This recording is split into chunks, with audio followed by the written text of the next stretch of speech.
అందరికీ నమస్కారం. కున్సెల్ శ్రీనివాస్ ఛానల్ స్వాగతం. ఫస్ట్ టైం చూసినప్పుడు మాత్రమే సబ్స్క్రైబ్ చేసుకుంటే సరిపోతుంది. బెల్ సింబల్ ప్రెస్ చేస్తే నోటిఫికేషన్స్ వస్తాయి మీకు. ఈరోజు 1400 వీడియోలు పైనే మన తాలూకా ఛానల్లో ఉంటాయి. ప్రతిదీ కూడా లీగల్ విషయాలు, చాలా ఉపయోగం, సుప్రీంకోర్టు హైకోర్టు జడ్జిమెంట్స్ కూడా ఉంటాయి. ఈరోజు ఒక ప్రభుత్వం తీసుకున్న ఒక కొత్త చట్టాన్ని గురించి మీకు తెలియజేస్తాను. అంటే కామన్ సివిల్ కోడ్ అనేటువంటిది వస్తుంది. ఉమ్మడి పౌర శృతి అనేటువంటి చట్టాన్ని తీసుకురాబోతుంది కేంద్ర ప్రభుత్వం, అలాగే చాలా రాష్ట్ర ప్రభుత్వాలు. దీనికి ముందడిగేసింది రాష్ట్ర ప్రభుత్వం. అస్సాం సీఎం హేమంత్ శర్మ అధ్యక్షతలో జరిగిన కేబినెట్ మీటింగ్లో ఒక చట్టాన్ని రద్దు చేశారు. ముస్లిం వివాహ విడాకుల చట్టం 1935. 1935లో బ్రిటిష్ వాళ్ళు ముస్లింలకి సపరేట్గా ఒక వివాహానికి విడాకులకి ఒక చట్టాన్ని రూపొందించి దానికి సపరేట్ రిజిస్ట్రేషన్ పెట్టి దాన్ని సపరేట్ చేశారు. అంటే మన భారత రాజ్యాంగంతో సంబంధం లేకుండా సపరేట్ చేయడం జరిగింది. ఇక్కడ ముస్లిం వివాహ చట్టం వేరు, హిందూ వివాహ చట్టం వేరు, క్రిస్టియన్ వివాహం చట్టం వేరు, అలాగే స్పెషల్ మ్యారేజ్ యాక్ట్ వేరు. ఈ 4 వేరువేరుగా ఉన్నాయి. వాటి గురించి మీకు వివరించాను కూడా ముందు వీడియోలో. ఈరోజు ఏంటంటే ముస్లిం వివాహ చట్టం, విడాకులు వివాహ చట్టం అనేటువంటిది 1935లో తయారు చేసిన దాన్ని రద్దు చేసింది. అంటే ఇక పైన ముస్లిం వివాహ చట్టం కింద వివాహం కానీ విడాకులు కానీ నమోదు కావు. ఎప్పుడైతే ఇలా నమోదు కాకపోతే మరి ఎలాగా, దేని ప్రకారం నమోదు చేసుకోవాలంటే స్పెషల్ మ్యారేజ్ యాక్ట్ ప్రకారం నమోదు చేసుకోవాలి. ప్రత్యేక వివాహ చట్టము అనేటువంటిది ఉంది ఆల్రెడీ మనకి. ఇది భారత రాజ్యాంగంలో ఉందన్నమాట. రాజ్యాంగం చెప్పినట్టుగా ఈ చట్టం తయారు చేసి దీని నిర్ణయం పైనే ఈ చట్టం అనేటువంటిది నడుస్తుంది. తరువాత వీళ్ళకి 94 మంది రిజిస్టర్లు ఉన్నారు. అంటే ముస్లింలకి వివాహం చేయాలంటే ఆ రిజిస్టర్ దగ్గరికి వెళ్తే అక్కడ వివాహం అయిన తర్వాత వాళ్ళకి ఫోటోలు మిగతా అప్లికేషన్ పెడితే వాళ్ళు రిజిస్ట్రేషన్ చేసి ఓ సర్టిఫికెట్ ఇస్తారు. మనకి ఎలాగైతే సబ్ రిజిస్టర్ ఆఫీసులో ఇస్తారో వాళ్ళకి ఇస్తారు. మనకి ఇప్పుడు sub register office, municipal office, సచివాలయాలు చాలా వాటిల్లో పెట్టారు. దాని గురించి కూడా నేను చెప్పాను ముందు వీడియోలో. వీళ్ళకి ముస్లింలు కొంతమంది 94 మంది ఆ రిజిస్ట్రేషన్ చేసేటువంటి అధికారం పొందినటువంటి వాళ్ళు ఇస్తారు.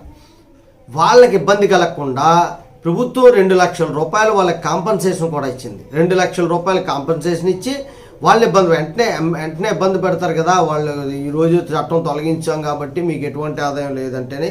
అయితే ఎందుకు అంత ఆ చట్టాన్ని తొలగించవలసి వచ్చిందంటే దానికి అనేక కారణాలు ఉన్నాయి. బాల్య వివాహాలను అరికట్టాలంటే, ముస్లిమ్స్లోని బాల్య వివాహాలను అరికట్టాలంటే ఖచ్చితంగా ఈ చట్టం ఉండకూడదు. ఈ చట్టం బాల్య వివాహాలని కోఆపరేట్ చేసే విధంగా ఉంది. అలాగే కొంతమంది ఏం చేస్తారంటే దొంగ పెళ్లి సర్టిఫికెట్లు సృష్టించి అమ్మాయిల్ని విదేశాలని తరలిస్తున్నారనే ఆరోపణలు ఉన్నాయి, డబ్బులు గుంజుతున్నారనేటువంటి ఆరోపణలు ఉన్నాయి, చాలా ఆరోపణలు ఉన్నాయనేటువంటిది చాలామంది చెప్తున్నారు. బహిరంగంగా చెప్పడానికి భయం, ఎందుకంటే అది హిందూ మ్యారేజ్ యాక్ట్ కాదు, ముస్లిం మ్యారేజ్ యాక్ట్ గురించి మేము కూడా బేగా చెప్పం, ఎందుకంటే భయం. వాళ్ళు ప్రతిదీ నెగిటివ్గా తీసుకుంటారు, అందుకు బాధలతో.